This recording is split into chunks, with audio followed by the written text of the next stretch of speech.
तो यहाँ पे पूरी गाड़ी की गेम चेंज हो जाती है। बताना तो था ना व्यूअर्स को। मैंने भी पूछना जरूरी था। उनको मेरी बात का भरोसा होगा ना यार, आपकी बात का थोड़ी भरोसा करना।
पाकिस्तानियों को हैचबैक्स बहुत पसंद है।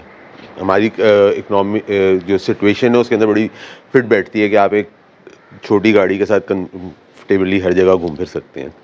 जापान से आने वाली गाड़ियों में Meera one of the best है, और आज हमारे पास इसकी जो लेटेस्ट जनरेशन 2017 से अभी तक पाकिस्तान के अंदर यही वाली जापान से इम्पोर्ट होकर आ रही है मौजूद है। तो देखते हैं इस गाड़ी में क्या अवेलेबल है।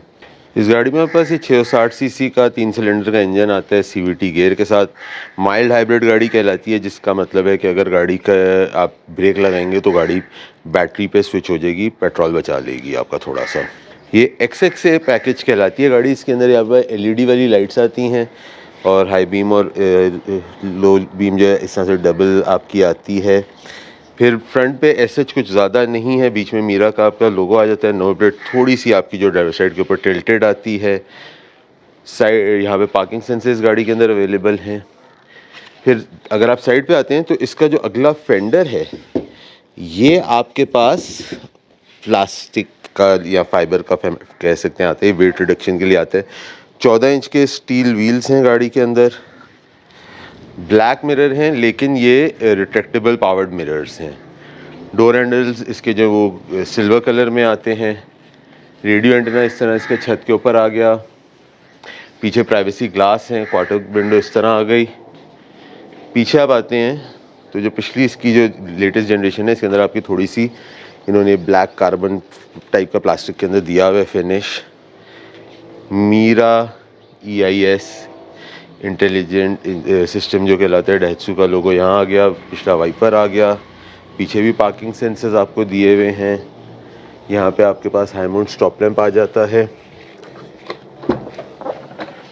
डिक्की के अगर अंदर आप देखते हैं तो कोई ऐसे चार पास जगह इतनी ज़्यादा इसमें नहीं आती है, अलबत्ता स्पेस सेविंग के लिए इसमें आपको इन्होंने वो नहीं देते स्पेयर व्हील। गाड़ी आप अंदर दाखिल होते हैं तो ये आपको बिल्कुल पुरानी जो इससे पहले वाली मीरा EIS आती थी उसी की तरह का पूरा पैनल दिखता है। क्रोम के डोर हैंडल्स हैं। एक छोटी सी डोर पॉकेट यहाँ आ जाती है। सीट के अंदर आपके पास हाइट एडजस्टमेंट इसमें नहीं है। यहाँ आप देखते हैं तो आपके पास parking sensor, radar, auto lighting, traction control, light leveller, eco idling off, ये सब आ जाता है। यहाँ पे आपका कप होल्डर आ जाता है। फिर तो मैं आपको इसका इंस्ट्रूमेंट क्लस्टर दिखाता हूँ।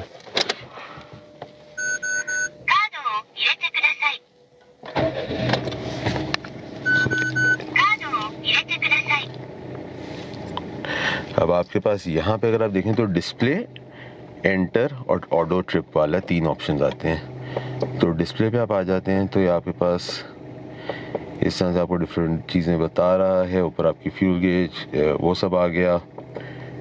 ये आपका कुछ गाड़ी वगैरह आप सेट कर सकते हैं यहाँ से। और साइड पे आपके पास जो है आपका डिजिटल स्पीडोमीटर आ जाता है। एयरबैग, दूसरा एयरबैग यहाँ आ गया आपके पास। डैशबोर्ड में यहाँ पे आपको थोड़ी सी एक जगह दी है कुछ रखने के लिए। Glove compartment, automatic gear, CVT gear, AC। नीचे अगर आप देखते हैं तो एक मुनासिब सी स्टोरेज स्पेस, ये सब आपके पास आ जाता है। सनवाइजर्स में आपके पास यहाँ से मिरर आते हैं इस तरह, दोनों के अंदर मिरर्स भी आ जाते हैं। यहाँ पे अगर मैं पीछे बैठा हुआ हूँ तो यहाँ पे पूरी गाड़ी की गेम चेंज हो जाती है। अगर आप देख सकते हैं तो मेरा जितना यहाँ पे जगह है मेरी अगली सीट के साथ सर पे, मतलब यहाँ पे पीछे बैठ के आपको ये नहीं लगता कि आप एक छोटी गाड़ी में बैठे हैं। 2 लोग 2 बड़े आराम से बैठ सकते हैं। छोटे साइज़ के बच्चे होंगे तो 3 भी बैठ जाएंगे, ज़्यादा बड़े बच्चे नहीं बैठ सकते हैं। और क्या उसे कहते हैं, 2 पीछे हेडरेस्ट दिए हुए हैं उस तरह से। तो it's very spacious from the inside वाले उसमें अगर आप देखते हैं। दरवाजे में आपके पास ऐसे 2 अदद कप होल्डर्स या छोटी सी पॉकेट अगर आपके तो वो भी दी हुई है जनाब। तो अब मैं ये मीरा चला रहा हूँ, मेरे साथ दानिश है, दानिश की गाड़ी है। अस्सलाम वालेकुम दानिश, थैंक यू आपने टाइम दिया एक दफ़ा फिर से हमें। My pleasure. सो इस वक्त इस गाड़ी की अगर हम प्राइस के ऊपर बात करते हैं तो तकरीबन कोई मेरे हमें 35 लाख प्लस माइनस में गाड़ी चल रही है, अनरजिस्टर्ड गाड़ी। और अगर आप रजिस्टर्ड लेते हैं तो 30 लाख रुपए के आसपास आपको ये गाड़ी मिलती है। बिल्कुल ऐसे ही है। ड्राइव के अंदर अगर मैं बोल रहा हूँ इनिशियल थॉट में तो पुरानी वाली गाड़ी से कोई बहुत ज़्यादा फ़र्क नहीं है इसका ड्राइव के अंदर। हाँ, वो थोड़ा सा कॉस्मेटिकली देखने में थोड़ी गाड़ी बेहतर ज़रूर है, बट जो ड्राइव है वो ऐसे कोई वो नहीं है कि पुरानी गाड़ी से कोई बड़ा ड्रास्टिक किस्म का ड्राइव में इसकी फ़र्क हो। फ्यूल पे क्या दे रही है तकरीबन आपको? यार मेरा एक्चुअली ये है कि गाड़ी के होते सिर्फ शॉर्ट ट्रिप्स हैं। ठीक है। सो मतलब अगर मैं देखूँ तो टोटल दिन की रनिंग होती है around max 15 to 20 kilometres. 15 to 20 kilometre. उसमें भी ये होता है कि 5 किलोमीटर्स का एक ड्राइव हुई, फिर अराउंड 5 to 6 एक हुई।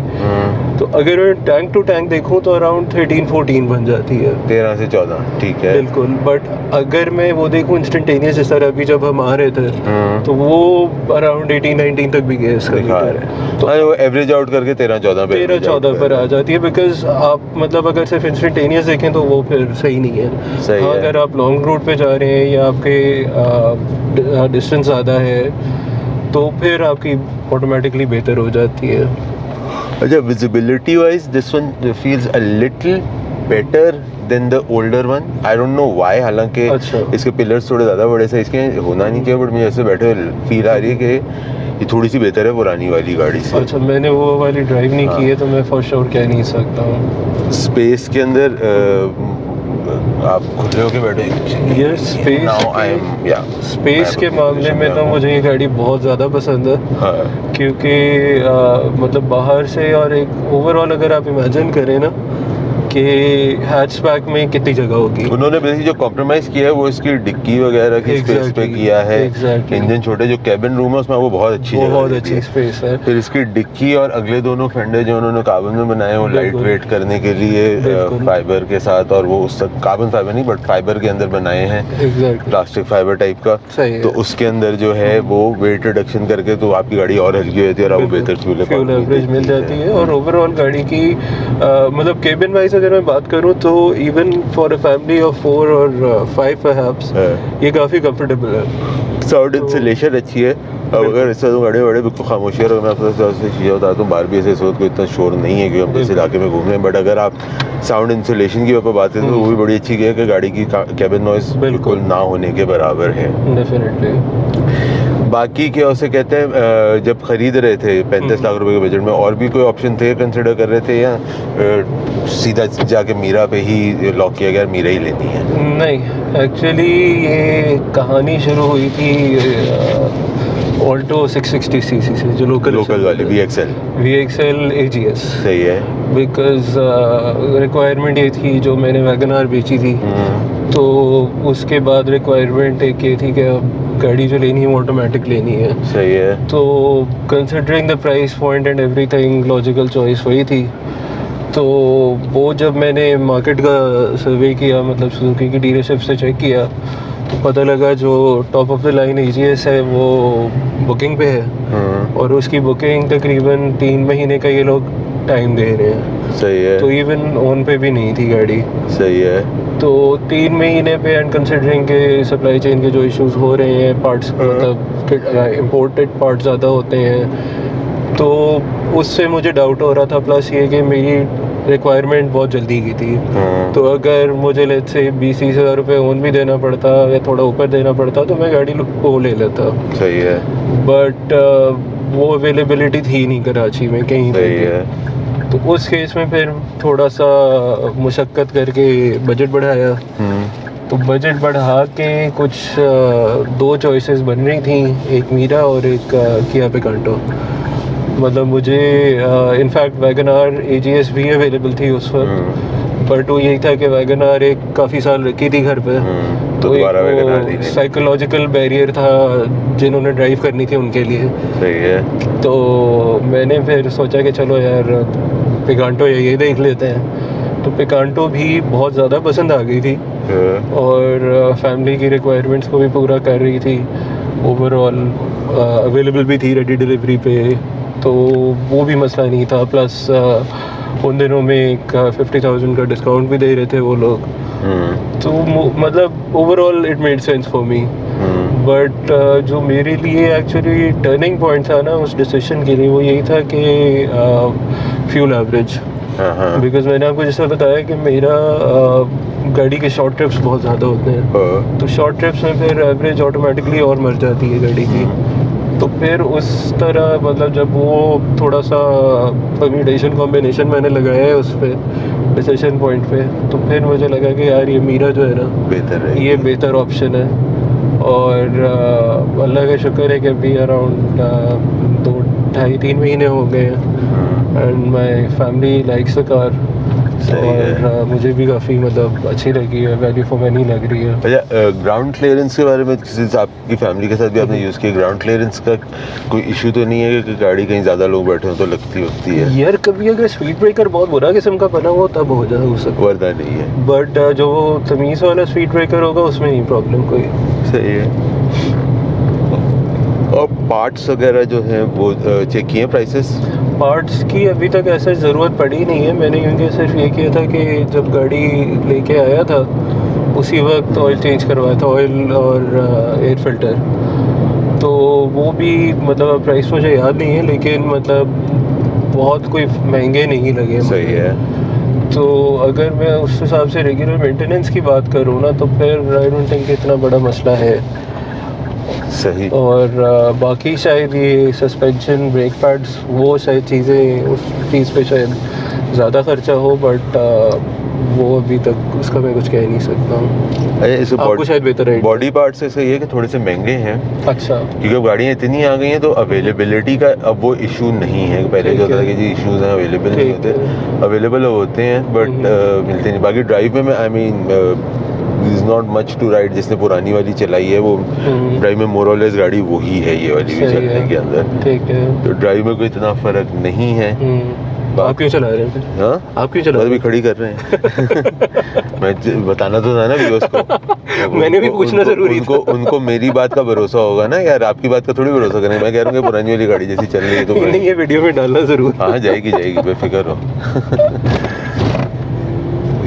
है। चले, thank you so much Danish आपके टाइम का। My pleasure. अब आपको हम कुछ पिला देते हैं। तो ये हमारा रिव्यू था इस मीरा EIS का। उम्मीद करता हूँ आप लोगों को पसंद आएगा। कमेंट्स में ज़रूर बताइएगा कैसा लगा। अपना और अपने घर वालों का ख्याल रखिएगा। अगली दफ़ा तक के लिए उमर अरशद और ट्राइपॉड की तरफ से अल्लाह हाफ़िज़।